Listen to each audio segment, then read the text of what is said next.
Assalamualaikum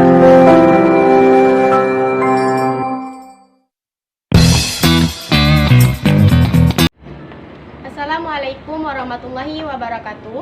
Perkenalkan, nama saya Miftahul Jannah, NIM 21030410111, Prodi Pendidikan Bahasa Indonesia semester 3. Saya mahasiswa Universitas Darmas Indonesia. Baiklah, saya di sini akan membacakan cerpen saya yang berjudul Gerobak, karya Seno Gumira Aji Dharma.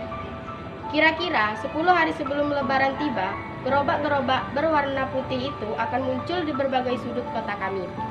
Seperti selalu terjadi dalam bulan puasa tahun-tahun belakang ini, gerobak itu tidak ada bedanya dengan gerobak pemulung atau bahkan gerobak sampah lainnya. Dengan roda karet yang berpegang kayu untuk dihela kedua lengan di depannya. Hanya saja gerobak ini berisi manusia. Di balik dinding gerobak berwarna putih itu akan tampak sejumlah kepala penumpang gerobak tersebut, yang biasanya seorang ibu dengan 2-3 anak yang masih kecil, dengan seorang bapak bertenaga kuat yang menjadi penghela gerobak tersebut. Karena tidak pernah betul-betul mengamati untuk hanya melihat gerobak-gerobak itu selintas-pintas, seketika sedang berjalan merayapi berbagai sudut kota, dari mana dan mau kemana. Aku tidak pernah berada di batas kota yang terlihat gerobak-gerobak itu masuk kota. Mereka seperti tiba-tiba saja sudah berada di dalam kota itu.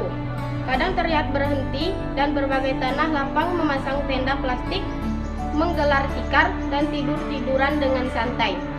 Mereka seperti tidak ketinggalan menanam air dan kayu bakar dan memasak seperlunya.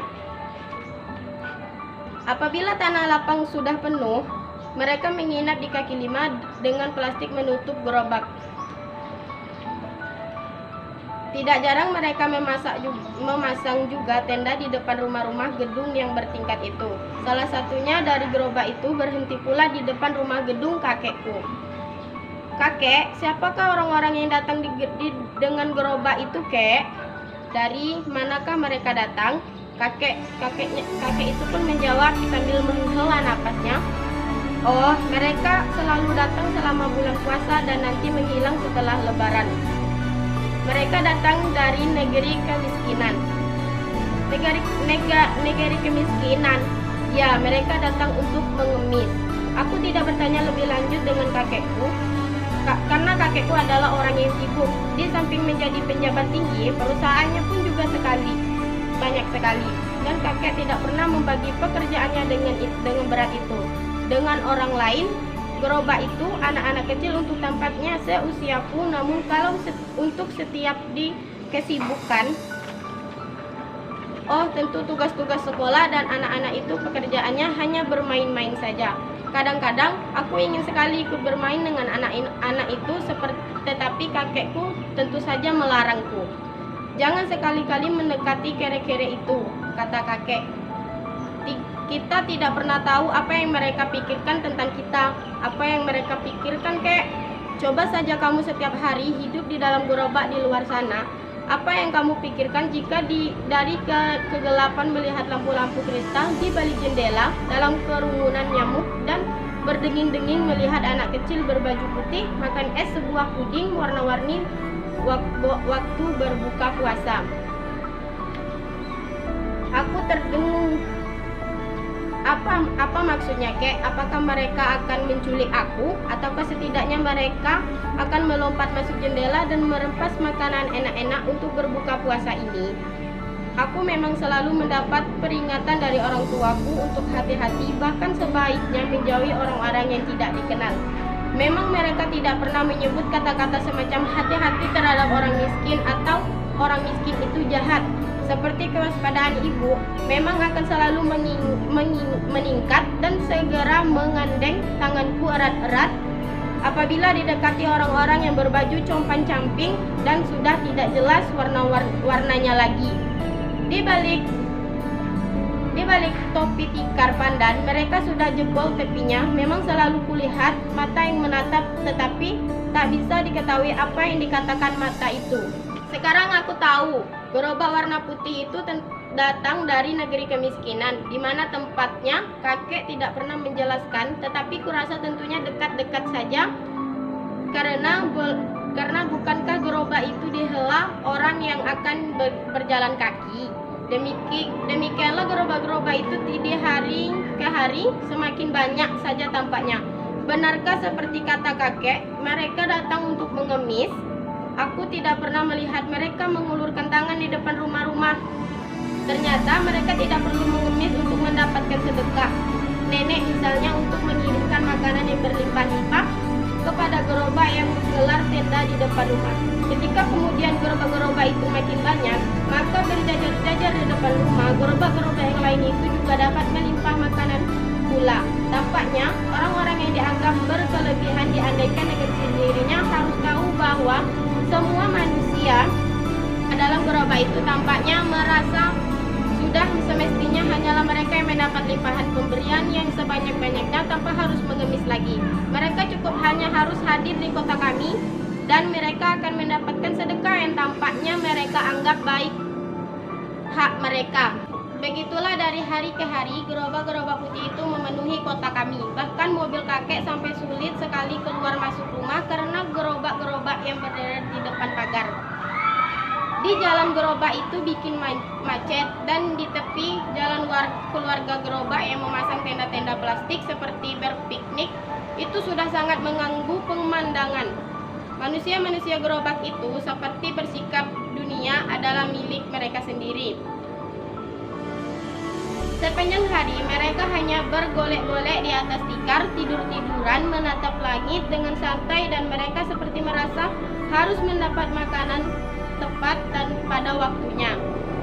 Pernah membantu rumah tangga kakek yang terlambat sedikit mengantar kolak untuk berbuka puasa, karena untuk mendahulukan kakek mendapatkan omelan-omelan panjang dan pendek. Tetangga-tetangga juga sudah mulai jengkel. Tenang saja, kata kakek, sehabis lebaran mereka akan menghilang. Biasanya kan gitu. Tapi kali ini banyak sekali, mereka seperti mengalir, tidak ada habisnya. Ya, tapi kapan mereka tidak kembali ke tempat asal mereka? Mereka selalu menghilang sehabis lebaran, pulang ke negeri kemiskinan. Para tetangga tidak membantah, mereka juga berharap begitu. Setiap tahun menjelang hari lebaran, gerobak-gerobak memenuhi kota, tetapi setiap tahun itu pula mereka akan selalu menghilang kembali. Kali ini kota kami penuh sesak dengan gerobak yang rupanya di setiap hari bertambah dengan kelipatan berganda. Gerobak-gerobak itu masih saja berisi anak-anak kecil dan berkemah di depan rumah-rumah gedung.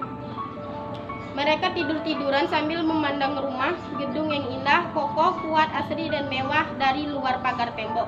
Pada hari lebaran, penghuni rumah-rumah gedung itu banyak yang pulang kampung dan meninggalkan rumah yang kadang-kadang dijaga sapam dan dititipkan kepada tetangga, ditinggal dan kunci begitu saja. Apabila kemudian warga kota kembali dari kampung, kali ini gerobak-gerobak itu masih tetap di sana berkemah dan menggelar tikar di sembarang tempat, bahkan sebagian setelah pulang masuk menyerapi tembok dan melompat di pagar dan hidup di dalam rumah-rumah gedung itu. Mereka masih di sini, kek, padahal hari lebaran sudah berlalu, kataku kepada kakek. Lagi-lagi kakek menghela nafas. Mereka memang tidak bisa pulang kemana-mana lagi sekarang. Bukankah mereka bisa pulang kembali ke negeri kemiskinan? Ya, tetapi negeri kemiskinan sudah terendam lumpur sekarang dan tidak ada kepastian kapan banjir lumpur itu akan selesai. Sekarang aku mengerti kenapa orang-orang itu tampak sangat amat dekil. Rupanya seluruh tubuh mereka seperti berbalut lumpur, sehingga kadang-kadang mereka tampak seperti patung yang bisa hidup dan bergerak-gerak. Baru kusadari betapa manusia-manusia gerobak ini memang sangat jarang berkata-kata, seperti mereka betul-betul hanyalah patung dan hanya mata mereka yang akan menatapku dengan 1001 makna yang terpancar dari sana. Mereka yang tiada punya rumah di atas bumi, dan di manakah mereka mesti tinggal selain tetap di bumi? Kakek merasa gelisah dengan perkembangan ini. Bagaimana nasib cucu-cucu kita nanti, katanya kepada nenek. Apakah mereka harus berbagi tempat tinggal dengan kerek unyik itu? siapa pula suruh merendam negeri mereka dengan lumpur, sahut nenek. Kita harus menerima segala akibat perbuatan kita. Heran kenapa manusia tidak pernah cukup puas dengan apa yang sudah mereka miliki. Aku tidak terlalu paham bagaimana lumpur bisa merendam negeri kemiskinan. Apakah maksudnya lumpur kemiskinan? Aku hanya tahu setelah hari lebaran berlalu gerobak-gerobak putih yang sama sekali tidak pernah berkurang. Sebaliknya, semakin lama semakin banyak muncul dari berbagai sudut kota, entah dari mana, menduduki setiap tanah yang kosong, bahkan menyerapi tembok, melompati pagar, memasuki rumah-rumah gedung yang bertingkat. Tidak bisa diusir dan tidak bisa dibunuh, tinggal di sana entah kapan dan barangkali saja untuk selama-lamanya.